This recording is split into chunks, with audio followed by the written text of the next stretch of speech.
Screen record, do whatever you gotta do. Y'all get this video. Make sure it is saved. There's this TikToker who goes by the name of J Megan, and she went in. I'm talking about she do a lot of research. She do a lot of investigating. We still gonna keep everything all alleged, but the video is nowhere to be found. I found the video because somebody else is reacting to it, and I want y'all to get it, save it, because obviously she's on to something because it's scrubbed from her page. It ain't on her page. So I'm gonna be quiet and I'm gonna just let it ride out. I believe she's saying something important. I want y'all to listen to how she mixed Tatum into some big wigs. And she got some important people in here. I'm telling you, I believe she said something that she wasn't supposed to say, and she had to take it off her page. Check it out, y'all. Before I dive into this video, I want y'all to go follow J Megan. She's been on this Nolan Wells case since the beginning, and she's very great in finding details, discrepancies, lies. She's very well diverse in connecting the dots. She knows exactly how to do it. She has time for the research. She goes in depth with it. And I want you all to, and I'm gonna shorten the video, so if you really want to go see the entirety of the video. Look what somebody say. They took this off of her page. Oh, really? That's why I said this video is important. It's very important, y'all. I'm telling you, this joint is important. Go to J Megan's page and you can find it. But I'm gonna bring something, I'm gonna kind of make it kind of short, and then watch to the end, and it's gonna surprise you. It's gonna be a bombshell. It's a bombshell. And now we will understand. It's a bombshell, y'all. Tatum is so connected to this case. It's a bombshell. It's a doozy. Watch it. Now wait a minute. So Warren already had a boat hooked up when he woke up that morning. I'm assuming that had to be the Triton that was hooked up, right? Then he said that Wyatt went and put his smaller boat, the Palm Beach, into the water. Then Warren said that he was the one who drove the Palm Beach to their friend's dock. Assuming that Wyatt drove the Triton to the dock and Bart drove his own boat to that dock, who drove the Palm Beach out to the water then? Because he said that he got a ride in with Bart, even though at one point during the interview he said all of his stuff was on the Palm Beach. So it sounds to me like Warren was the one driving the Palm Beach. I'm also like, what parent would let their kid, who's obviously going off to party, take two of their boats and let their drunk friends drive? Like, it isn't making sense to me. I mean, maybe these parents are just shitty parents and irresponsible. Then he also said that he contacted Bart that morning to see if he could come. And Bart was like, yeah, I can give all your friends a ride, blah, blah, blah. According to him, there were 10-ish people, 15 people on that boat. So where were those people originally supposed to ride in on? They'd been planning it for weeks. They were excited about it.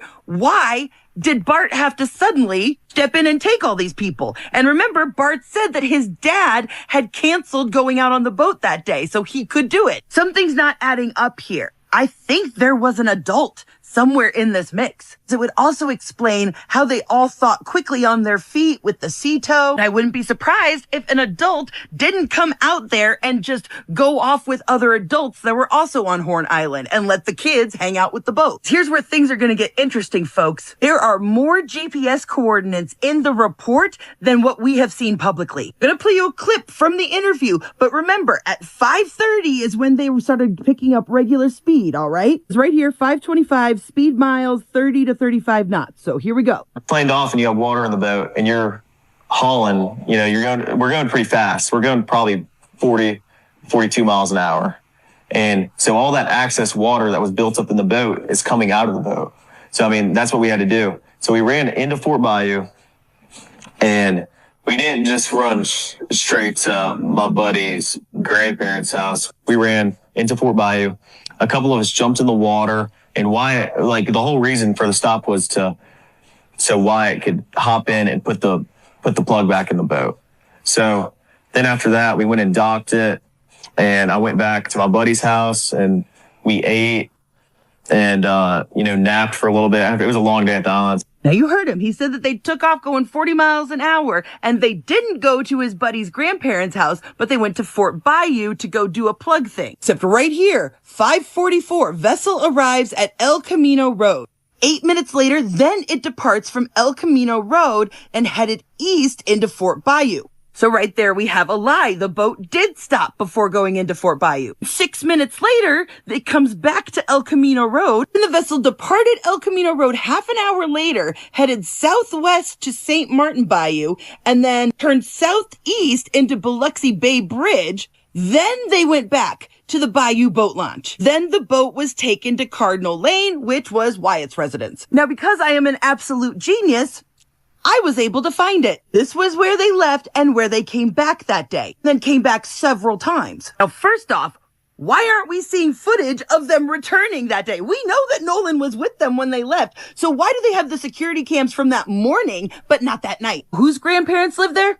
Jax Patalo, whose family owns a pharmacy. It goes back deeper than that because George Patalo Sr., which is Jax's great-grandfather who is deceased, as it turns out, his great-grandfather was appointed and served on the staff of Mississippi Governor Cliff Finch. As you can see, I've confirmed Jax's relation to him. And as it turns out, Cliff Finch, well, he was in the Mississippi House of Representatives from 1960 to 1964 and supported racial segregation and backed the racist governor, to preserve segregation in the state. The federal grand jury conducted a 3-year-long investigation into his administration and several state agencies, and they were all accused of corruption and mismanagement. Finch was never found guilty himself, but some of his aides and appointees were indicted. And those sort of political connections seem to trickle down through the generations, so now we know why the governor got involved. And I started looking into the lawyer that's handling the defamation case from the Bart family. So from 2015 to 2018, he was state director of Americans for Prosperity. Then in 2018 to 2020, he was vice president of Stand Together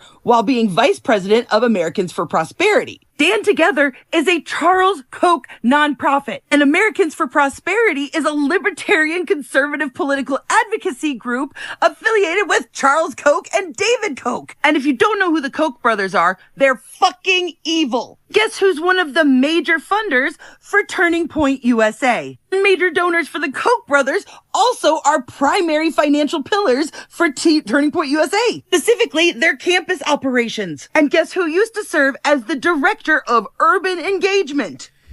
Did she cook or what? Now, I know she was talking really, really fast, but I want you to listen and pause it. Listen and pause it. Screen record it. She just dropped that. I seen another YouTube content creator who goes by the name of Tisa Tells. She reacted to it and I seen it. I went back to her page and it was scrubbed off. She is ruffling feathers. She even got a breakdown of the whole timeline with other information. She does a deep dive into Nolan Wells case, y'all.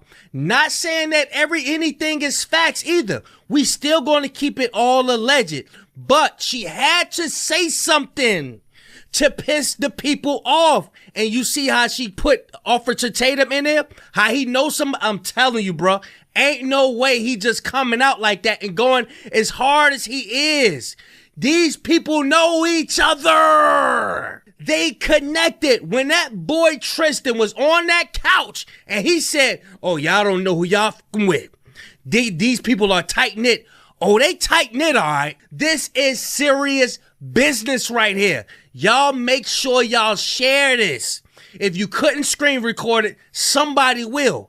Make sure you share this. Make sure you hype this video up to get this out there in the algorithm, because she said something that's going to be very, very important. Because why in the hell would she get it off of her TikTok? There's another TikTok user. She been having to speak in codes and shit because they've been taking her videos down.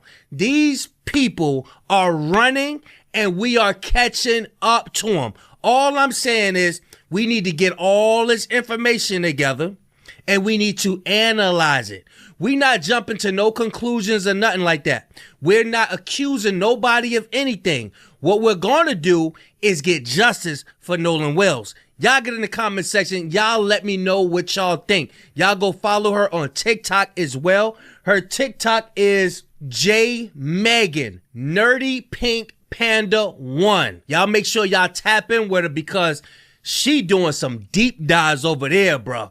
And I think this information that she come with it, something's going to be valuable. Y'all let me know what y'all think, man. Big Kish signing out. I'm gone, y'all.